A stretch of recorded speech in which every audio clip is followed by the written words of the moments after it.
The stars were beautiful that night on Velo 7. Captain Kim Tae-ho stood on his porch and watched the twin moons rise over the wheat fields. The air smelled sweet, like rain was coming. He took a deep breath and smiled. After 30 years of war and blood, he had finally found peace. New Dawn was a small colony. 12,000 humans lived here, far away from Earth, far away from the busy center of the galaxy. They grew crops. They raised families. They lived simple lives. Tae-ho had come here 5 years ago, after his wife died. He wanted quiet. He wanted to forget the things he had done as a soldier. The colony had 847 children. Tae-ho knew this number by heart. As head of security, he made it his job to know everything. The children were the heart of New Dawn. Their laughter filled the streets every morning. Their songs echoed from the school building every afternoon. Lee Hannah was their teacher. She was young, only 26 years old, with a kind face and gentle voice. The children loved her. She would sit with them under the big tree near the school and read them stories about Earth, about oceans and mountains and animals they had never seen. Tae-ho often watched her from a distance. She reminded him of his daughter, who had died in a war long ago. Dr. Park Yuna ran the medical center. She was a serious woman, but her eyes became soft whenever she talked about her twin daughters, Mina and Gina. The girls were 8 years old, full of energy and mischief. They would run through the colony, chasing each other, their laughter like music. Life on New Dawn was good. The humans traded with alien species nearby. They shared their crops and received technology in return. The Galactic Union, a government of hundreds of alien races, considered humans a minor species. Weak, unimportant. Humans had only been in space for 800 years. To the old races, they were like children themselves. Tae-ho did not mind being underestimated. He had learned long ago that it was better to be ignored than feared. Fear made enemies. Being invisible kept you safe, but safety was an illusion. Tae-ho knew this. He had seen too much death to believe in fairy tales. The Veth had been watching New Dawn for months. They were a reptilian species from the outer rim of the galaxy. Their scales were dark green, their eyes yellow and cold. The Galactic Union called them traitors. But everyone knew the truth. The Veth were slavers. They captured beings from weak species and sold them. And they had a special interest in children. In Veth culture, young beings from other species were valuable. Some were sold as slaves. Others were considered delicacies. The thought made Tae-ho sick, but the Galactic Union did nothing to stop them. The Veth were powerful. They had a strong fleet. And humans. Humans were just farmers and merchants. Nobody important. The attack came at midnight. Tae-ho was sleeping when the first explosion shook his house. He grabbed his old rifle and ran outside. The sky was on fire. Veth ships, dozens of them, descended through the clouds like metal demons. Their weapons tore through buildings. People screamed. He ran toward the school. That was where the children would be gathered for their overnight camping trip. Lee Hannah had organized it. She wanted them to watch the meteor shower. The streets were chaos. Bodies lay on the ground. Humans ran in every direction, trying to escape. Veth soldiers marched through the colony, shooting anyone who resisted. Their voices were harsh like grinding rocks. Tae-ho killed 3 of them before he reached the school. His old skills came back like a dark friend. Aim, fire, move. He had spent 30 years as a soldier. His body remembered what his mind wanted to forget, but he was too late. When he reached the school, the building was surrounded. Lee Hannah stood at the door, her arms spread wide, blocking the entrance. Behind her, children cried and huddled together. A Veth commander approached her. He was tall, his scales darker than the others. He said something in his language, then laughed. Hannah did not move. Her voice was steady. You will not touch them. The commander raised his weapon and shot her. Tae-ho screamed. He charged forward, firing his rifle, but there were too many. A Veth soldier hit him from behind. He fell to the ground, blood pouring from his head. Through blurry eyes, he He watched the Veth drag the children onto their ships. He heard them crying. He heard them calling for their parents. He tried to stand. A boot kicked him down. The last thing he saw before darkness took him was Mina and Gina, Dr. Park Yuna's daughters, being carried away by Veth soldiers. Their small faces were wet with tears. When Taeho woke up, the sun was rising. The colony was in ruins. Smoke rose from burned buildings. Bodies lay everywhere. 31 adults were dead, including Lee Hannah. Her body still lay at the school entrance. Her arms still spread wide, still trying to protect the children, even in death. 203 children were gone. Taeho crawled to the communication center. His body was broken.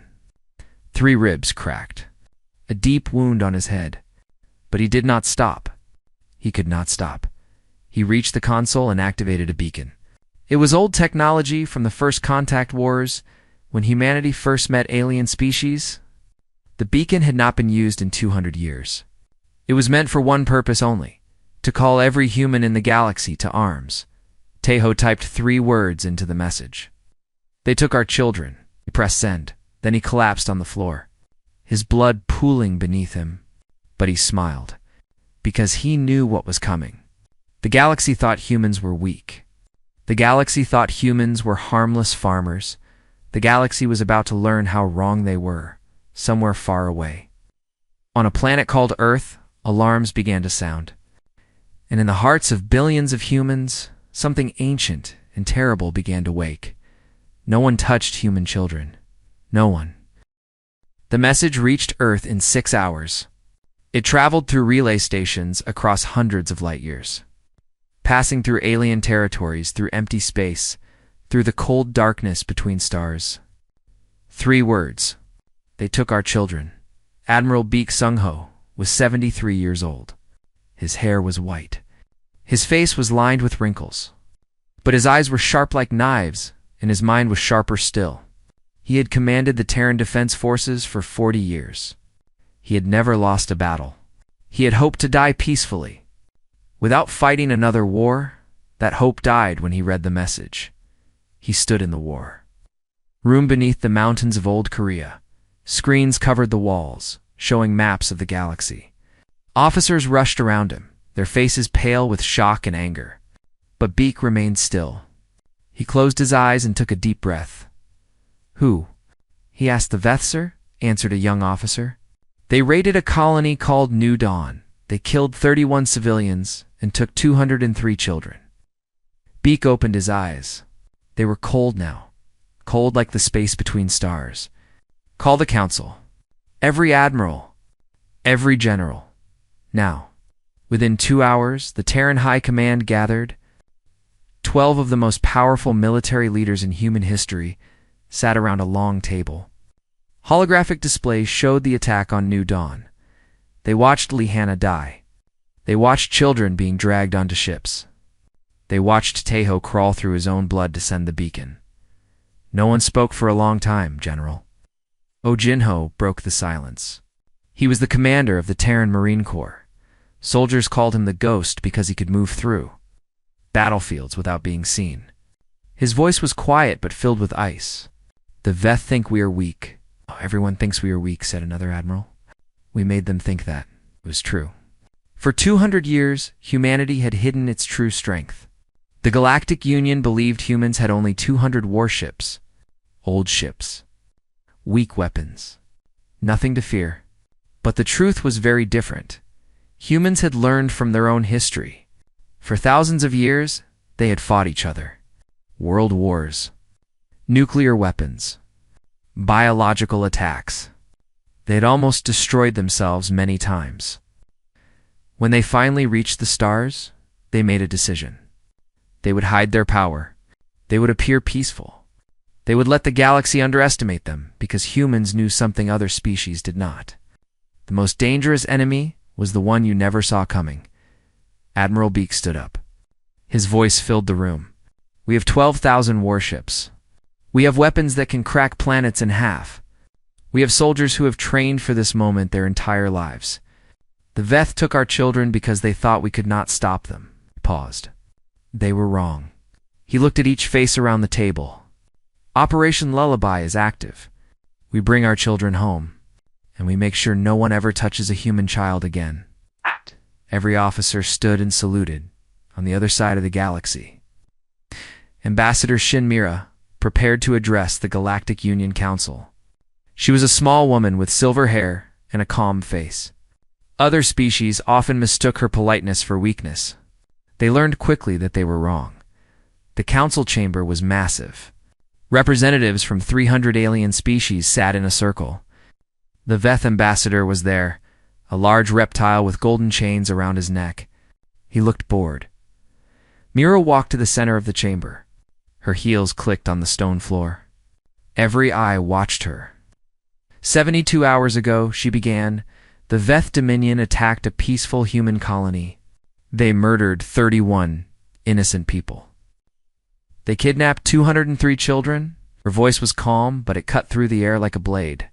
We demand the return of our children within 72 hours. The Veth ambassador laughed. It was an ugly sound, like rocks scraping together. Or what, human? You will send your tiny fleet against us? We have thousands of ships. You have nothing. Other ambassadors smiled. Some even chuckled. The humans were making threats? How amusing. Mira did not react. She simply looked at the Veth ambassador with her calm, steady eyes. I am giving you a chance, she said softly. Take it. The Veth ambassador waved his clawed hand. We do not negotiate with prey. Your children belong to us now. Perhaps we will keep some as pets. Perhaps we will sell others. Perhaps, smiled, showing rows of sharp teeth. Perhaps we will eat the rest. The chamber fell silent. Even the other aliens seemed uncomfortable. Mira nodded slowly. I see. She turned and began to walk away. At the door, she stopped and looked back. Remember this moment. Remember that we gave you a choice. Then she was gone. The Veth ambassador laughed again. Foolish creatures. They have no power here. But some ambassadors noticed something strange. Over the next 2 days, human ships began leaving Veth trade routes. Human merchants canceled contracts. Human travelers avoided Veth space. When asked why, they all said the same thing. You will want to be far away from what is coming. The 72 hours passed. The Veth did nothing. And then at the edge of Veth territory, something appeared on their sensors. 1 ship, then 10, then 100, then 1,000. A Veth officer stared at his screen. His yellow eyes went wide. His scales turned pale. That is impossible, he whispered. Where did they come from? The human fleet stretched across the stars like a wall of metal and fire. 12,000 ships armed with weapons the galaxy had never seen. They moved in perfect formation, silent and terrible. Admiral Beak Sunsho broadcast a message. It reached every corner of the galaxy. Every species heard it. The Veth Dominion harmed human children.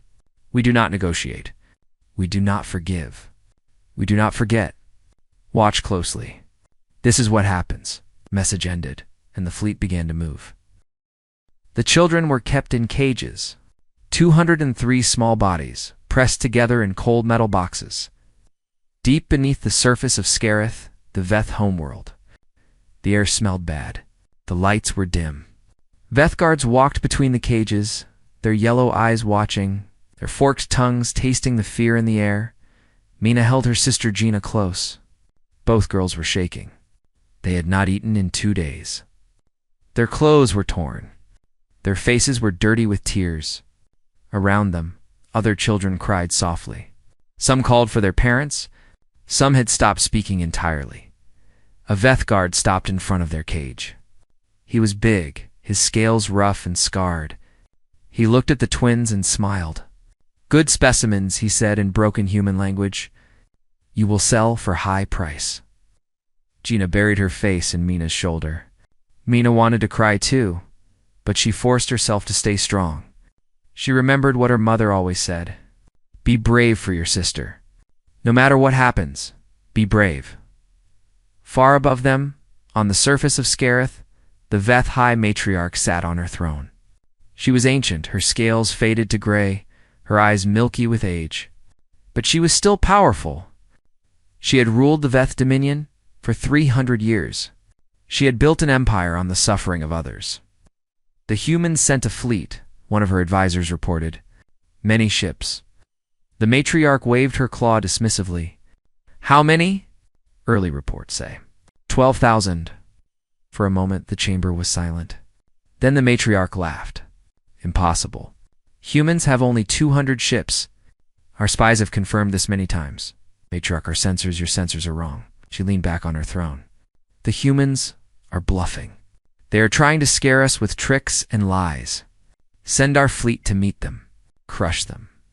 Show the galaxy what happens to those who challenge the Veth. The advisor bowed and left, but his hands were shaking. In deep space, a small ship moved through the darkness. It carried no weapons. It showed no lights. It was invisible to sensors, hidden by technology that humans had never shared with the galaxy. Inside, Lieutenant Yoon Swa checked her equipment. She was 32 years old, with short black hair and steady hands. She had trained for missions like this her entire life. Rescue operations, behind enemy lines, zero chance of backup. She loved it. Her team was small. Only 12 soldiers, the best of the best.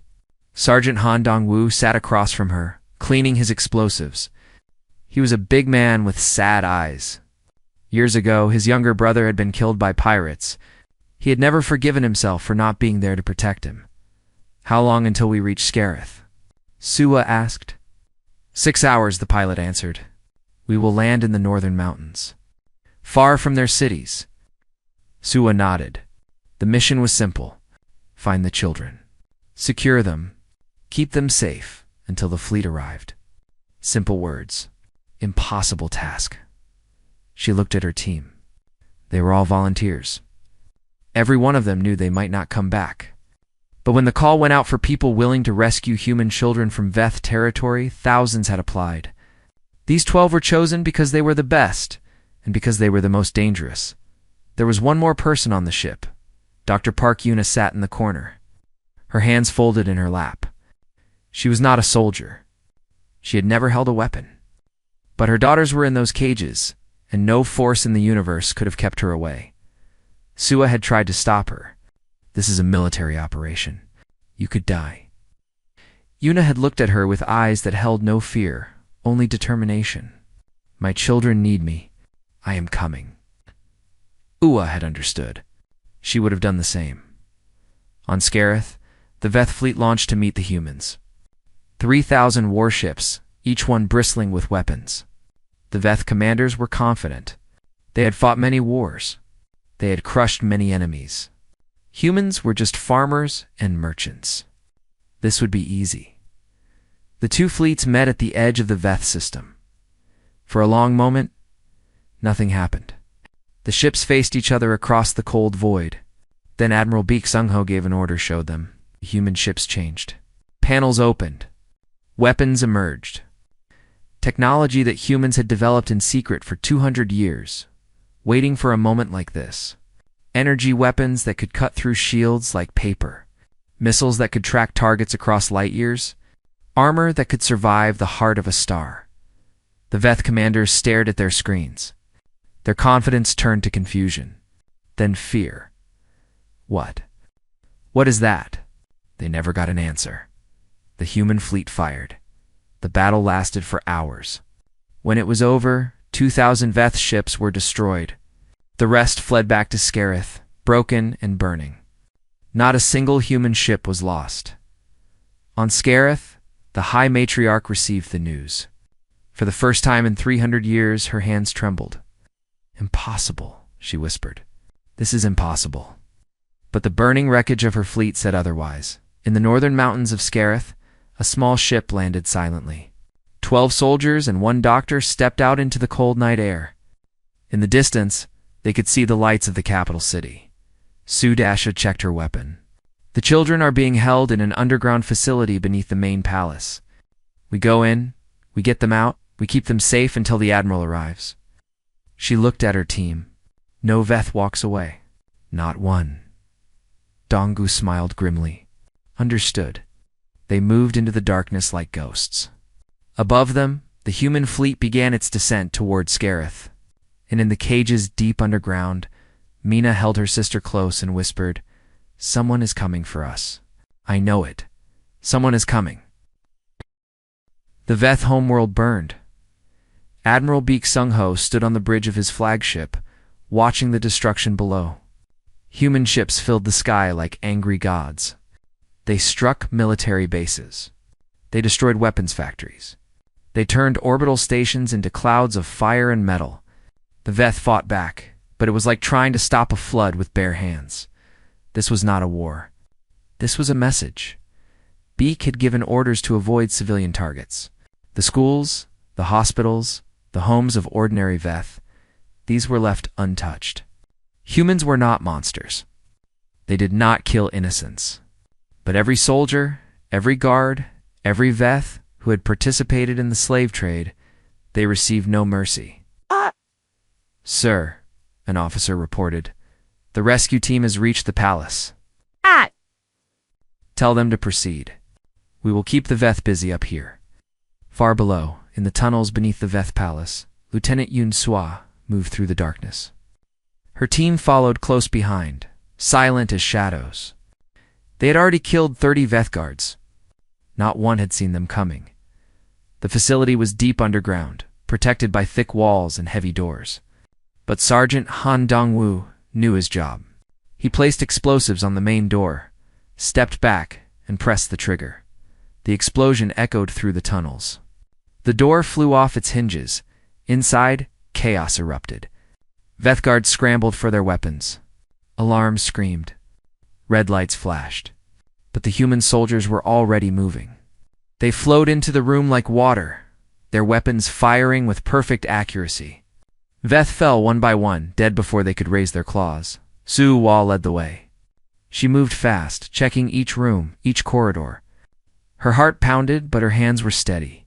She had done this 100 times in training. But this was different. This time, there were children waiting. They found the cages in the lowest level. Su-Ah stopped when she saw them. 203 children, packed into metal boxes like animals. Their faces were pale. Their eyes were empty. Some had bruises. Some had cuts. All of them were terrified. For a moment, Sua could not breathe. Rage filled her chest, hot and terrible. She wanted to burn this place to the ground. She wanted to make every Veth pay for what they had done. But then a small voice spoke. "Are you here to save us?" Sua looked down. A little girl stood at the front of the cage, her small hands wrapped around the bars. She was maybe 6 years old, with messy hair and big, hopeful eyes. Sua knelt down and smiled. "Yes, sweetheart. We are here to take you home." The girl began to cry. But it was not sad crying. It was relief. Dr. Park Yuna pushed past the soldiers. Her eyes searched the cages desperately. Mina, Gina, Mommy.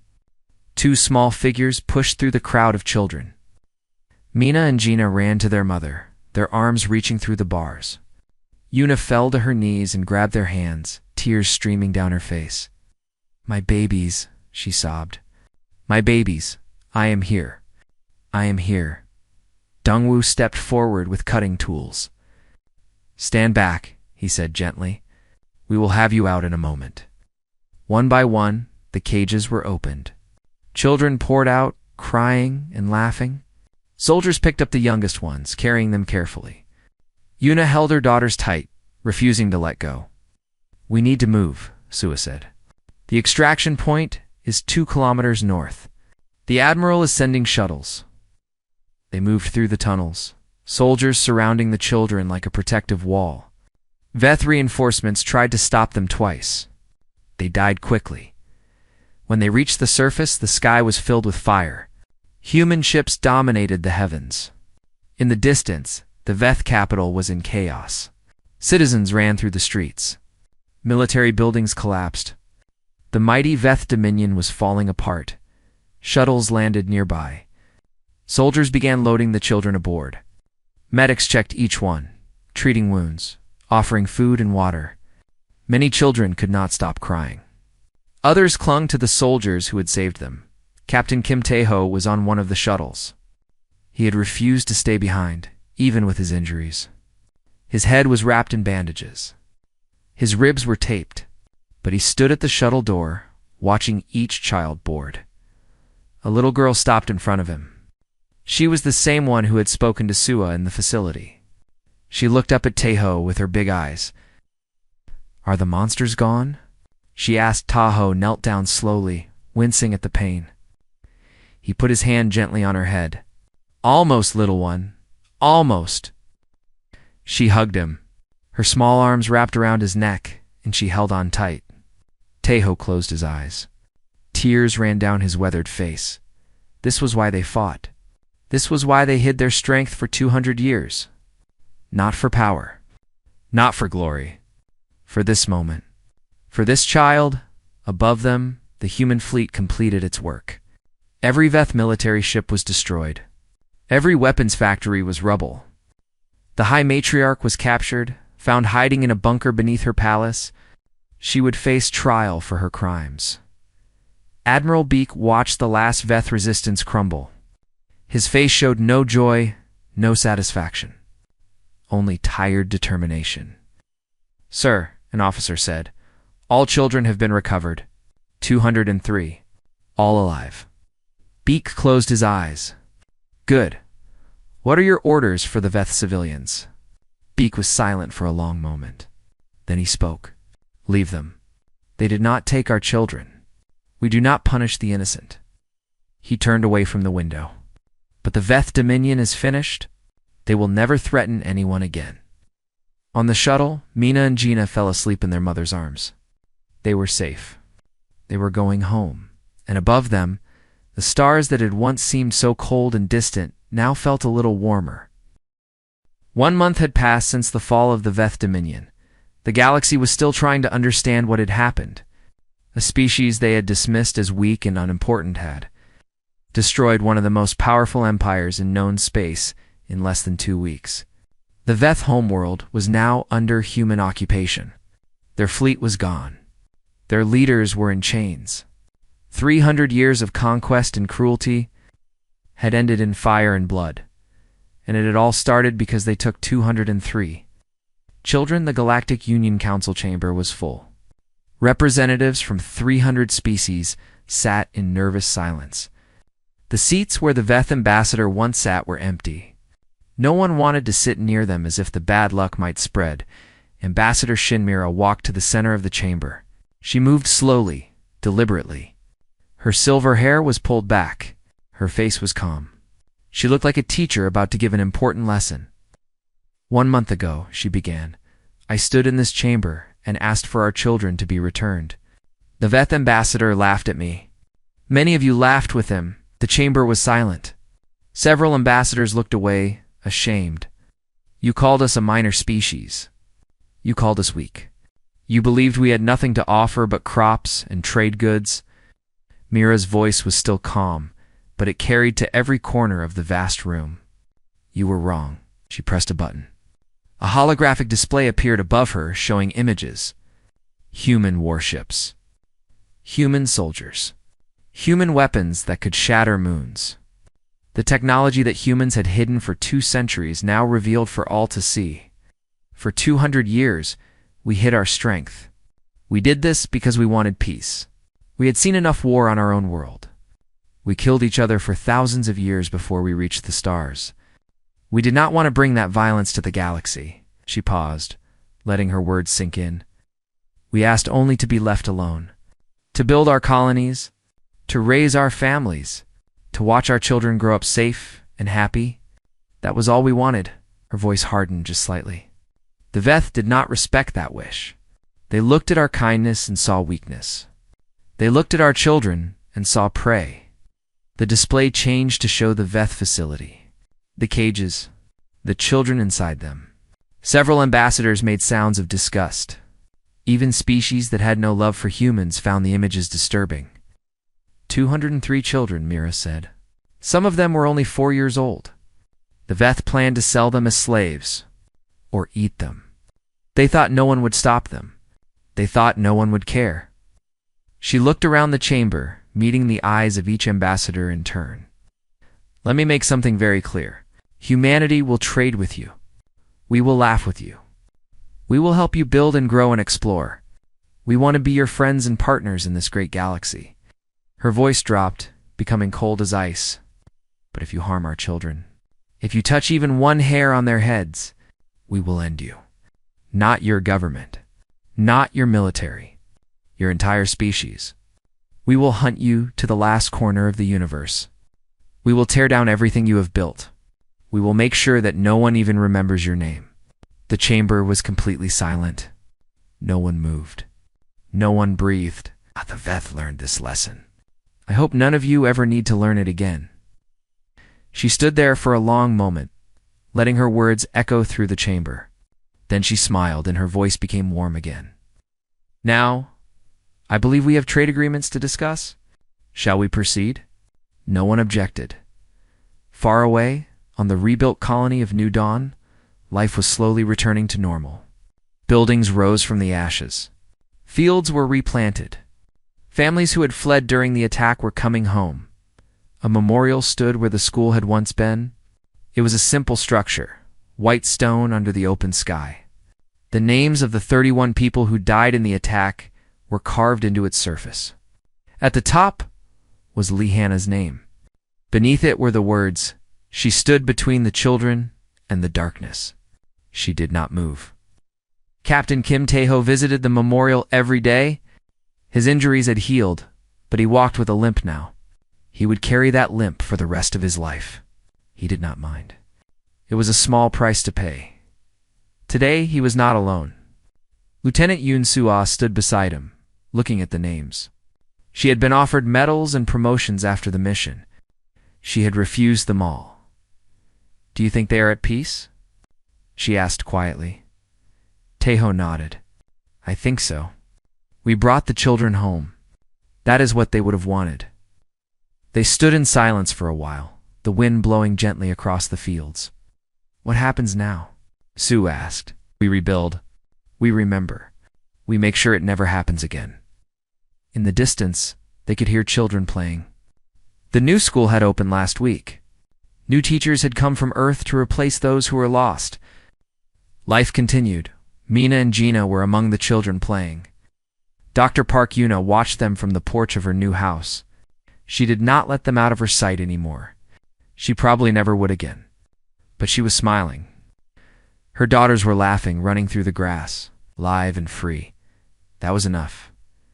In schools across the galaxy, teachers began adding a new lesson to their curriculum. It was a simple lesson, but an important one.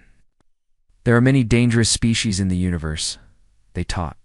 Species with sharp claws and deadly poisons and powerful weapons, but none are more dangerous than humans.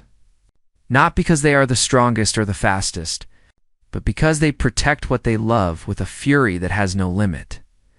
Young aliens listened with wide eyes. The humans seem friendly. The teachers continued, and they are. They will help you. They will trade with you. They will be your allies and your friends. But remember this, never harm a human child. Never even think about it. Because if you do, there is no place in the galaxy where you can hide. The humans will find you, and they will not stop until you are gone. The young aliens nodded seriously. They would remember, and on New Dawn. As the sun set over the fields and the twin moons began to rise, children laughed and played under the watchful eyes of those who loved them.